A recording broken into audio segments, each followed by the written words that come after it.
Assalamualaikum warahmatullahi wabarakatuh. Alhamdulillahirrahmanirrahim. Kita semua diberi kesehatan untuk melanjutkan materi pada pagi hari ini. Untuk materi hari ini kita akan membahas terkait pajak. Jadi pajak itu ada beberapa ya. Jadi di sini nanti kita akan membahas tentang pajak penghasilan. Oke, kita akan buka slide-nya dulu.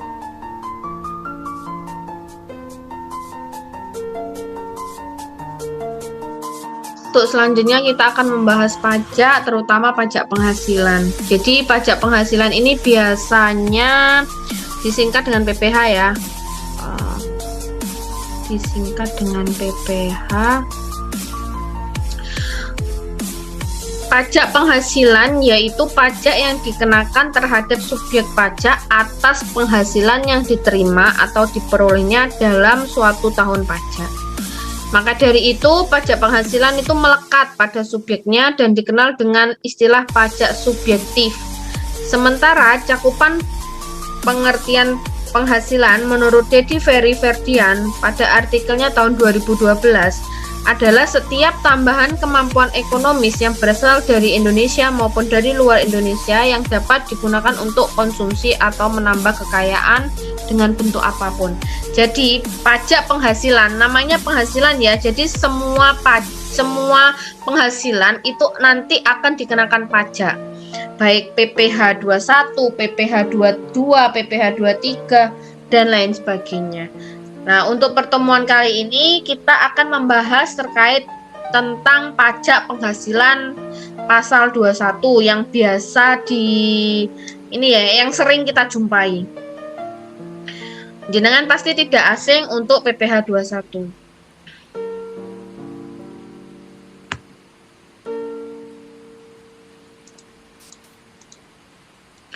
Oke.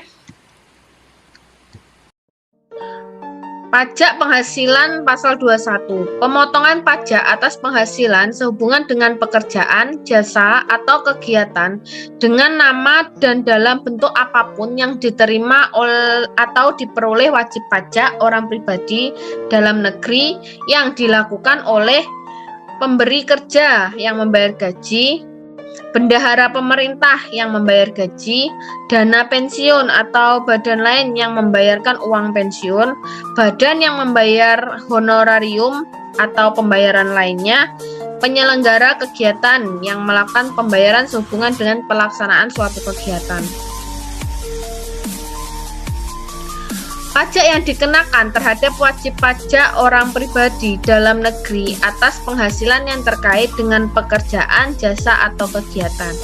Penghasilan yang dimaksud ini apa? Yaitu bisa berupa gaji, upah, honorarium, tunjangan, pensiun, atau pembayaran lain yang dengan nama apapun. Nah, saat terutang yaitu saat yang lebih dahulu antara akhir bulan diterimanya pembayaran atau akhir bulan diperolehnya penghasilan. Nah, di sini ada PPH 21 sama PPH 26 yang subjeknya itu sama ya, orang pribadi yang menerima penghasilan. Nah, untuk PPH 21 itu adalah wajib pajak dalam negeri, tapi untuk PPH 26 itu adalah wajib pajak luar negeri. Subjek pajaknya siapa? Pegawai, penerima uang pesangon, pensiun, tunjangan atau jaminan hari tua, termasuk ahli waris, bukan pegawai yang melakukan pemberian jasa, anggota Dewan Komisaris atau Dewan Pengawas non-pegawai, mantan pegawai, peserta kegiatan. Jadi ini adalah orang-orang atau subjek yang akan dikenai pajak. Jadi bisa pegawai atau bukan pegawai. Jadi pegawai lepas yang hanya sekali atau dua kali melakukan pekerjaan, atau peserta kegiatan, atau pesangon, orang yang menerima pesangon, itu semua akan dikenakan pajak. Jadi pajak di sini benar-benar untuk memotong penghasilan. Jadi semua penghasilan yang diterima itu akan dipotong oleh pajak PPH 21. Nah, subjek pajak bukan pegawai yang melakukan pemberian jasa. Bisa tenaga ahli, akuntan, pengacara, arsitek, dokter, konsultan, notaris, aktuaris, dan lain sebagainya, pekerja seni, olahragawan, penasehat, pengajar, pelatih, penceramah, dan lain sebagainya, pengarang, peneliti, penerjemah, dan lain sebagainya, pemberi jasa, agen iklan, pengawas atau pengelola proyek, pembawa pesanan atau perantara, petugas penjajah barang dagangan, petugas dinas luar asuransi, distributor MLM, dan lain sebagainya. Nah, ada pengecualian subjek. Jadi ada wajib pajak yang tidak dikenakan pajak PPh 21. Yaitu apa? Yaitu siapa? Pejabat negara asing seperti perwakilan diplomatik atau konsulat yang diperbantukan, yaitu dengan syarat pertama bukan WNI, jadi bukan warga negara Indonesia. Yang kedua, di Indonesia tidak memperoleh penghasilan di luar jabatannya. Yang ketiga, berasal dari negara yang memberikan perlakuan timbal balik, jadi seperti konsulat ya. Terus selanjutnya, pejabat perwakilan organisasi internasional dengan syarat bukan WNI dan di Indonesia tidak menjalankan usaha atau kegiatan pekerjaan lain untuk memperoleh penghasilan. Jadi ini adalah subjek pajak yang tidak akan dipotong penghasilannya. Yang orangnya, wajib pajaknya itu bekerja di Indonesia tapi bukan warga negara Indonesia. Nah, objek pajaknya apa? Jadi pajak yang penghasilan yang dipotong itu apa? Yang pertama, penghasilan pegawai tetap. Yang kedua, penghasilan teratur penerima pensiun. Yang ketiga, pembayaran sekaligus uang pesangon pensiun, THT, JHT selepas 2 tahun sejak berhenti bekerja. Yang keempat, upah pegawai tidak tetap atau tenaga kerja lepas secara harian, mingguan, satuan kurungan, atau yang dibayarkan secara bulanan. Jadi ini adalah objek yang akan dipotong pajak. Jadi penghasilan yang dipotong pajak. Selanjutnya, objek selanjutnya adalah imbalan kepada bukan pegawai. Jadi bukan pegawai pun juga akan dipotong pajak. Imbalan kepada peserta kegiatan, penghasilan anggota Dewan Komisaris, pembayaran kepada mantan pegawai, penarikan dana pensiun oleh pegawai. Nah, apa yang dikecualikan dari objek? Jadi ada beberapa penghasilan yang dia itu tidak akan dipotong pajak. Pertama, yaitu santunan asuransi kesehatan, kecelakaan jiwa, dan asuransi beasiswa itu tidak akan dipotong pajak, meskipun itu dianggap penghasilan ya. Yang kedua, natura diberikan oleh wajib pajak atau pemerintah. Biasa natura ini bersifat beras, minyak, dan lain sebagainya. Terus selanjutnya, iuran kepada dana pensiun, tunjangan hari tua, jaminan hari tua yang dibayar oleh pemberi kerja. Jadi pemberi kerja itu kan ada ya membayarkan THT, JHT.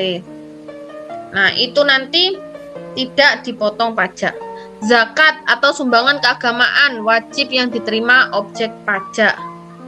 Beasiswa itu tidak akan dipotong pajak. Objek PPh 21 final, penghasilan tidak tetap atau tidak teratur yang menjadi beban APBN atau APBD.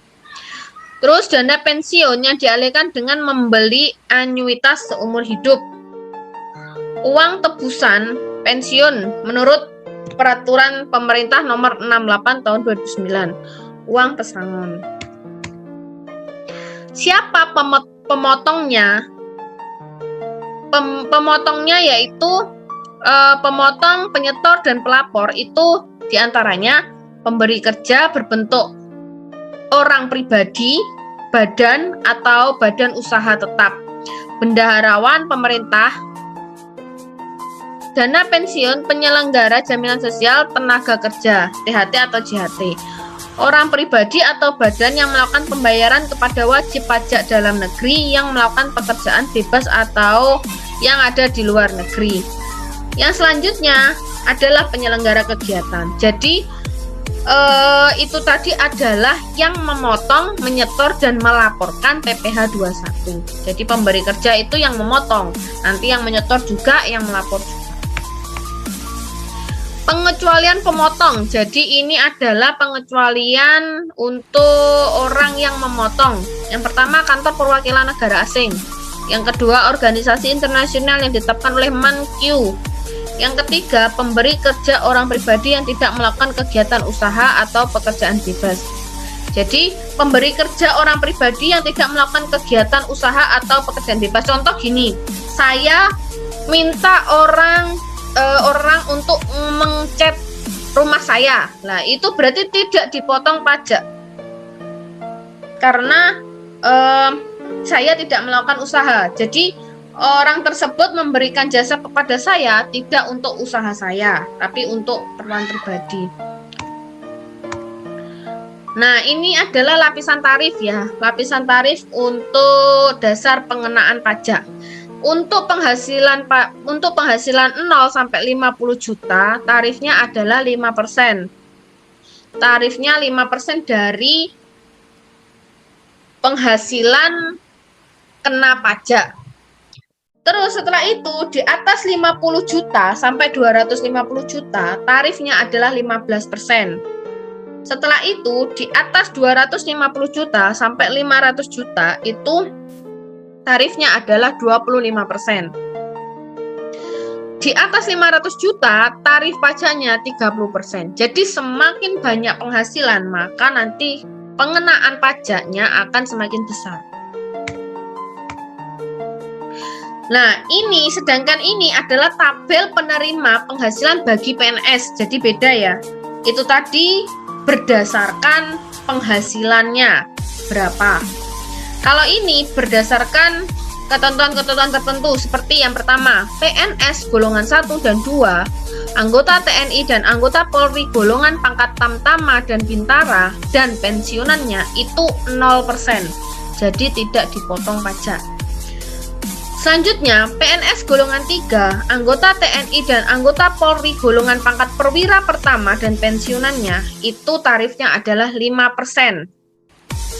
Selanjutnya, pejabat negara PNS golongan 4, anggota TNI dan anggota Polri golongan pangkat perwira menengah dan perwira tinggi dan pensiunannya 15%. Selanjutnya, untuk wajib pajak yang disebutkan tadi, jika tidak memiliki kartu NPWP ya, NPWP itu nomor pokok wajib pajak, itu akan dikenakan tarif 20% lebih tinggi daripada pajak yang seharusnya. Jadi ketika pajak yang seharusnya itu katakanlah 1 juta, berarti ketika dia tidak mempunyai NPWP, dia akan membayarkan 20% lebih besar. Berarti ditambah 20%.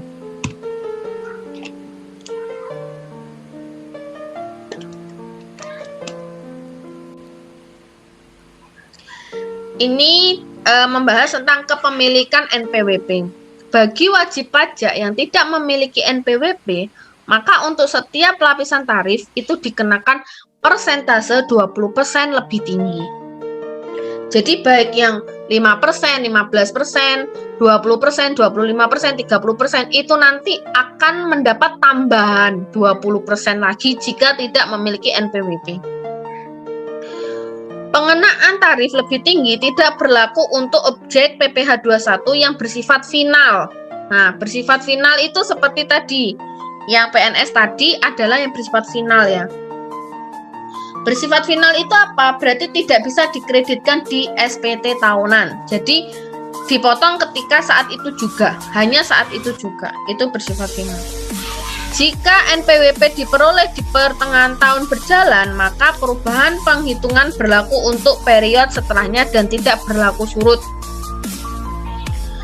Atas pajak lebih bayar yang dibebankan di periode sebelumnya di tahun berjalan dapat dijadikan dasar untuk menyesuaikan atau mengurangi pajak periode setelahnya. Nah, ini ya, dasar pengenaan penghasilan kena pajak.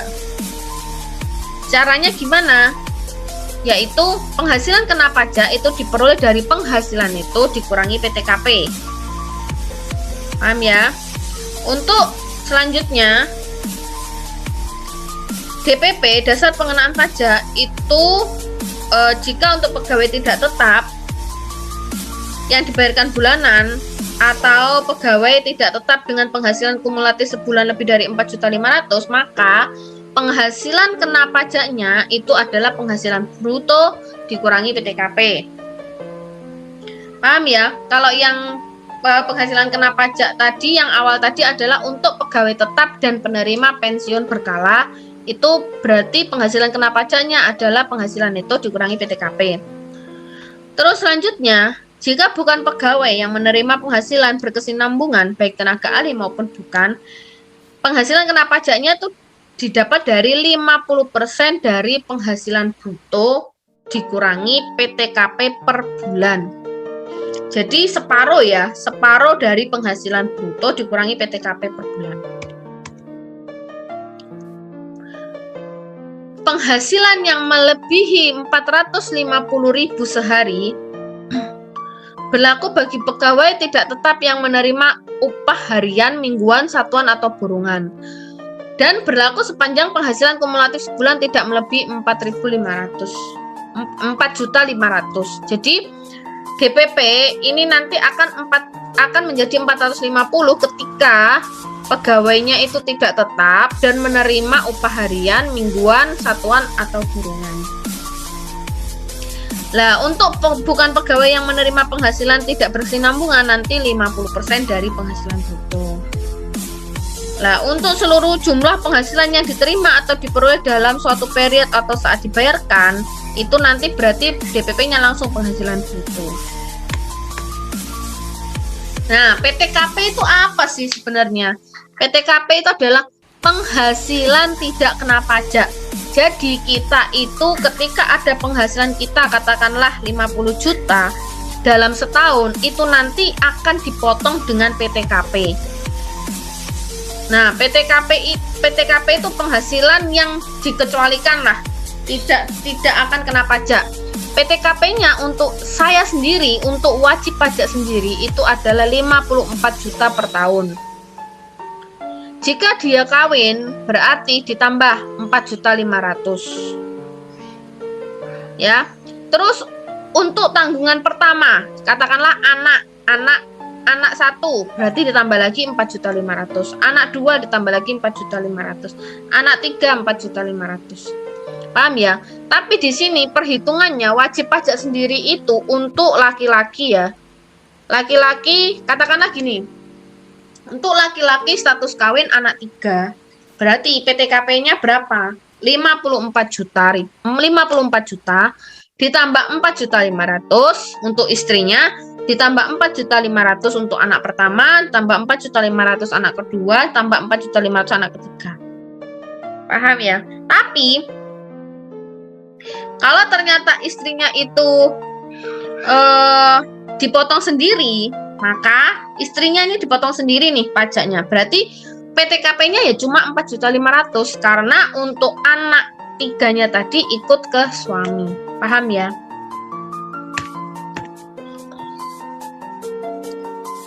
Nah, ini cara penghitungannya. Penghasilan bruto dikurangi sama biaya jabatan. Lah, biaya jabatan dapat dari mana? 5% dari penghasilan bruto, tapi maksimalnya adalah 500.000 per bulan atau 6 juta per tahun. Terus nanti dikurangi iuran dana pensiun yang dibayar sendiri. Nah, nanti didapat penghasilan neto. Dari penghasilan neto nanti dikurangi PTKP yang tadi ya, yang 54 juta dan sebagainya. Tapi penghasilan neto di sini harus disetahunkan. Karena PTKP di sini juga per tahun. Setelah itu diperolehlah penghasilan kena pajak. Setelah didapat penghasilan kena pajak, maka akan dikalikan dengan tarif pajak. Tarif pajaknya berapa? Tadi ya yang 5%, 10%, 15%, 25% dan lain sebagainya. Nah, ini contohnya ya. Contoh gaji pokok berapa? Terus setelah itu ada tunjangan, bonus, imbalan bulanan dan lain sebagainya yang dibayar perusahaan berapa? Nah, berarti ini penghasilan bruto per bulan. Dijumlah ya. Setelah itu dikurangi sama biaya jabatan. Biaya jabatan tadi maksimal 500.000 untuk per bulannya, per tahunnya 6 juta. Setelah itu dikurangi lagi iuran dana pensiun, JHT, THT yang dibayar karyawan. Setelah itu ketemu penghasilan neto per bulan.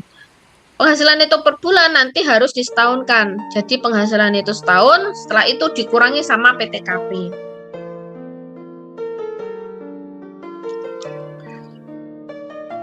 Setelah dikurangi PTKP, nanti dihasilkan penghasilan kena pajak.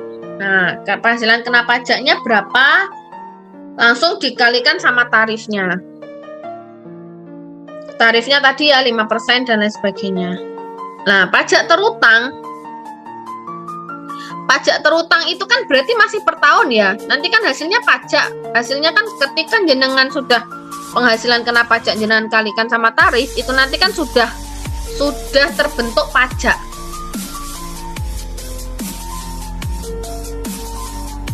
Sudah terbentuk pajak ya.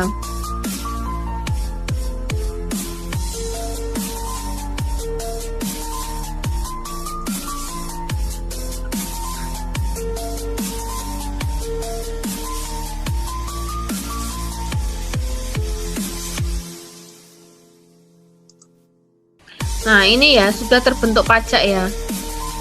Nah, ketika sudah terbentuk pajak, pajaknya itu adalah pajak per tahun, pajak setahun. Nah, akhirnya untuk tahu pajak bulan berjalan itu berarti dibagi 12. Jadi nanti ketemu pajak terutang per bulan. Oke.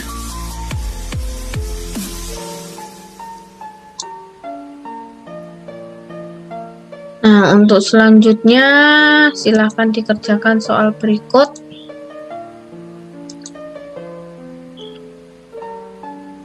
Silakan dikerjakan ya soal ini ya. Ini adalah sebagai tugasnya jenengan semua. Monggo dikerjakan terkait pajak PPh 21 ya. Oke, itu tadi saya kira untuk materi pajak penghasilan pasal 21 atau PPh 21 sudah cukup. Jika ada yang dipertanyakan silahkan dipertanyakan. Ada kurang lebihnya saya mohon maaf. Wassalamualaikum warahmatullahi wabarakatuh.